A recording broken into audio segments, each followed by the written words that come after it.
Santa María en el misterio de Caná de Galilea. Y este es uno de esos pasajes del Evangelio que están tan cargados de significado, de contenido, de espiritualidad, pues que es difícil explicarlo o exponerlo todo. Con lo cual, pues, aunque digamos algunas cosas, siempre podemos volver continuamente a beber de este abismo, de este pozo de vida, de espiritualidad, que son estos pasajes evangélicos. San Juan siempre tiene esa característica de saber cómo mezclar o poner en paralelo un plano histórico y un plano espiritual. Siempre hay como un algo más escondido detrás de los hechos que él nos narra y sabe cómo interpretar en toda su profundidad teológica los hechos concretos que Jesús vivió. Y este hecho, este episodio de Caná, pues tiene esta riqueza también inmensa.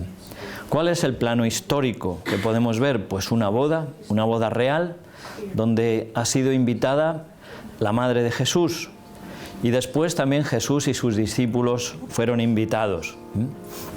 Por una parte, como digo, hay una boda real, un hecho histórico. Y por otra parte va a entrar en juego como una dimensión espiritual que va a ir apareciendo poco a poco.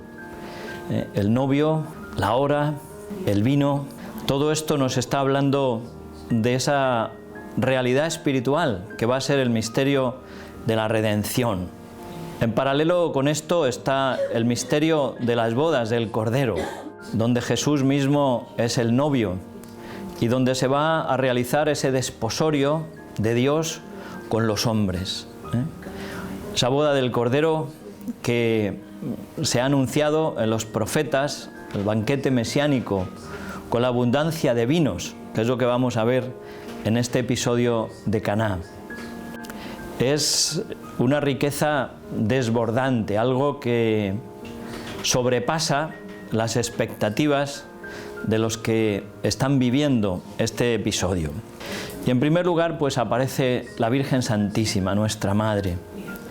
Ella es la primera en darse cuenta de que no hay vino, de que no queda vino. Y podemos verla pues como ella es, ¿no? Siempre discreta, siempre como en un segundo plano y al mismo tiempo con una caridad que está siempre atenta, una caridad que no duerme, una caridad que no está pendiente de sí misma, sino que sabe detectar las necesidades de los otros. Y con esa misma discreción, en ese secreto, pues acude a su hijo para hacerle esa petición. Hijo, no tienen vino. No dice más que esas palabras. Presenta a Jesús con una fe grande las necesidades. Aquí es donde podemos ya sacar como una primera enseñanza para nosotros, y es como la fe de la Virgen María, ella es como la primera. Caná va a ser el primer milagro de Jesús, pero la fe de la Virgen es la que suscita de alguna manera ese milagro, con esa confianza enorme que ella tiene en su Hijo. Nadie antes le ha visto hacer un milagro, pero ella como que se arroja en la fe en las manos de su Hijo, lo pone todo en sus manos. Haced lo que Él os diga, es la primera en creer. Y veremos cómo después, al final del Evangelio, nos dice que creció la fe de los discípulos en Jesús. Es como la Virgen María es la maestra de la fe, y como la fe de la Virgen nos precede, nos acompaña, nos arrastra, nos enseña a creer en Jesús con ese abandono, con esa confianza completa.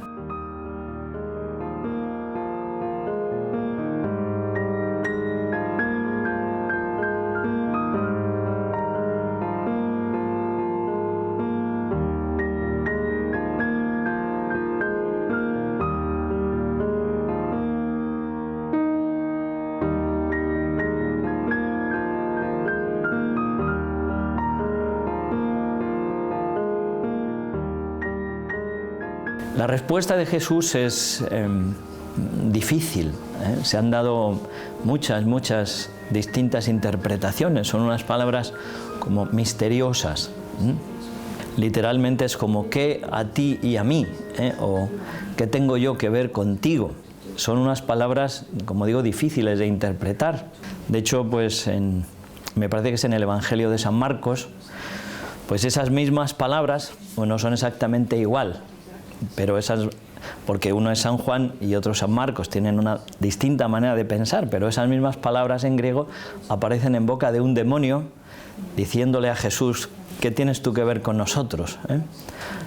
O sea que es como, expresan como querer marcar una distancia, una manera de decirle a la Virgen como que todavía no ha llegado su hora, es lo que Jesús le dice, no ha llegado mi hora. Aparece ese término también que es como un hilo conductor en todo el Evangelio de San Juan, ese tema de la hora, que está vinculado a su pasión, a su sufrimiento, que va a ser también su glorificación. Y esa hora depende solo del Padre. Es como que el Señor le está diciendo o está introduciendo a la Virgen en una relación nueva, en una relación donde ya los lazos de la carne, esa maternidad. También es curioso que San Juan presenta, estaba allí la madre de Jesús, y Jesús se dirige a ella, no le dice madre o no le dice María, sino le dice mujer. Y ese título ya nos introduce como en otra dimensión, en una realidad nueva, donde está en juego la voluntad del Padre para llevar a cabo ese misterio de la redención.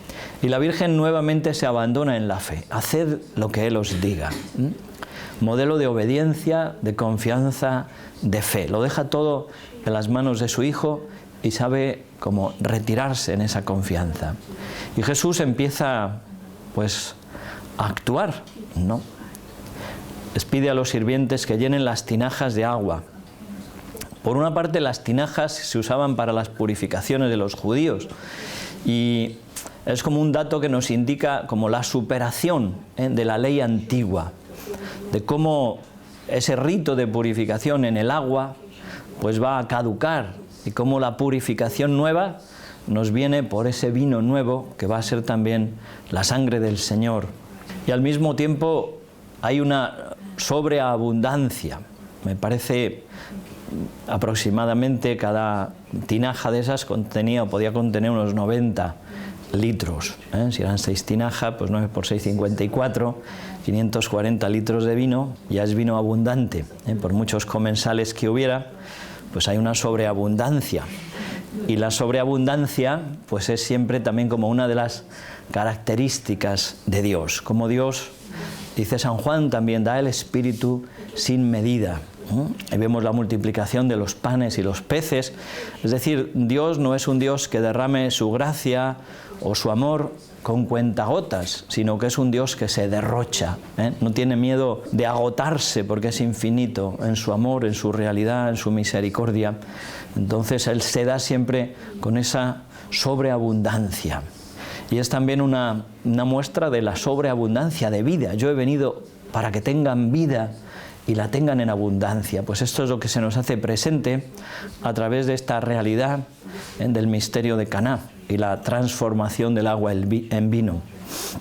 Podemos ver eso como poco a poco, después aparecerá el novio otra vez y el maestresala, que le llevan el vino para que lo pruebe, y él pues viene como a regañar al novio, a decirle tu comportamiento pues es extraño, lo que tú has hecho no lo hace nadie. Todos sacan primero el vino bueno y cuando ya están un poco bebidos y ya no son capaces de distinguir si es Rioja o si es Don Simón, pues ya sacan el otro. Pues tú has guardado el vino bueno para el final, ¿no? Marqués de Cáceres, 10 años. Y lo sacas ahora, que ya no van a saber ni apreciarlo. Pues el vino nuevo para el final. Y como digo, el novio pues queda por ahí desvaído y la realidad de la boda pues como que se va diluyendo en toda la escena, de tal manera que quien cobra el protagonismo es el Señor, y el vino nuevo.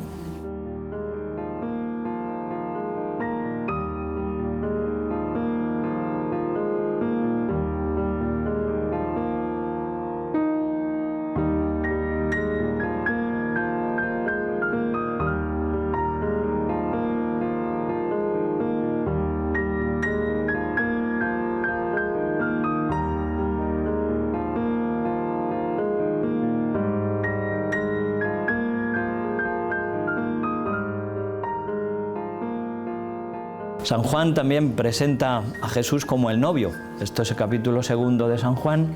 En el capítulo 3, Juan Bautista habla de Jesús como el novio. El novio. Y esta realidad de Caná, pues como digo, está apuntando hacia esa hora de Jesús. La hora del Calvario, la hora de la cruz, donde también el vino nuevo de su sangre se va a derramar en abundancia, en totalidad. Y también Jesús desde la cruz va a llamar a la Virgen mujer. No le va a decir tampoco madre ni María, sino se dirige a ella como mujer. Así que esta realidad del vino nuevo, de la hora, de la mujer, ponen en relación Caná con el Calvario. Caná es como una premonición, como un anuncio, como una profecía de lo que va a ser el Calvario.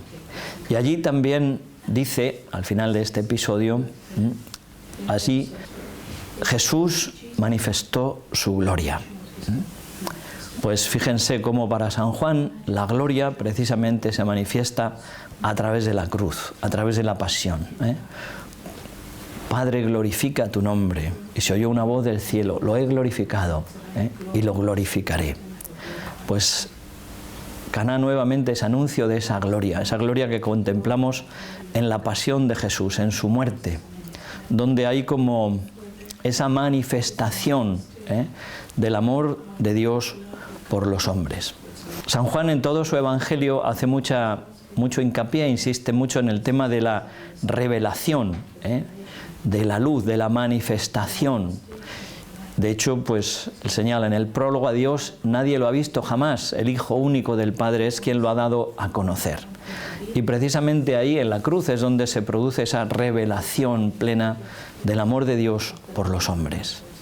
El amor más grande, la gloria de Jesús es haber amado hasta el extremo, haber obedecido al Padre hasta el extremo.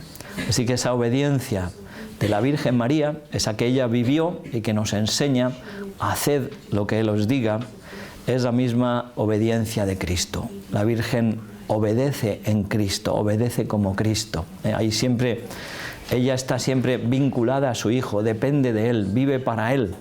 Si María es inmaculada, es por los méritos de la pasión de Cristo. El hágase de María, ese sí que ella da, pues es como un eco del sí que el Verbo da cuando entra en el mundo, nos dice la carta a los Hebreos. No quisiste sacrificios ni oblaciones, me has dado un cuerpo, he aquí que vengo para hacer tu voluntad. La obediencia de María es también como un reflejo de la obediencia de Cristo. Se hizo obediente hasta la muerte y una muerte de cruz.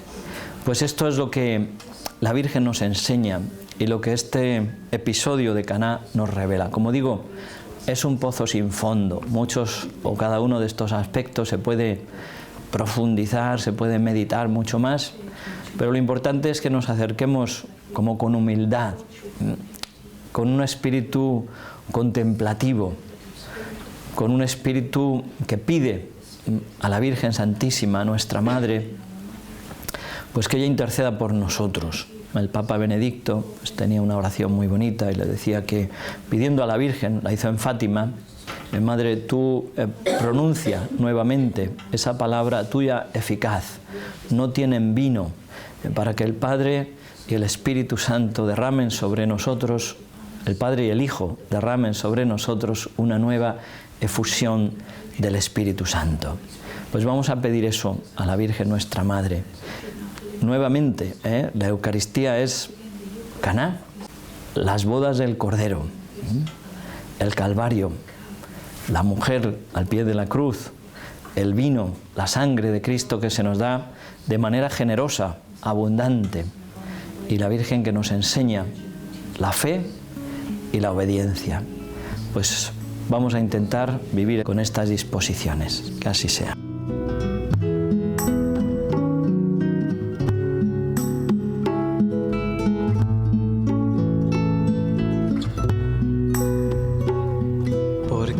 Señor, yo te he visto y quiero volverte a ver. Porque, Señor, yo te he visto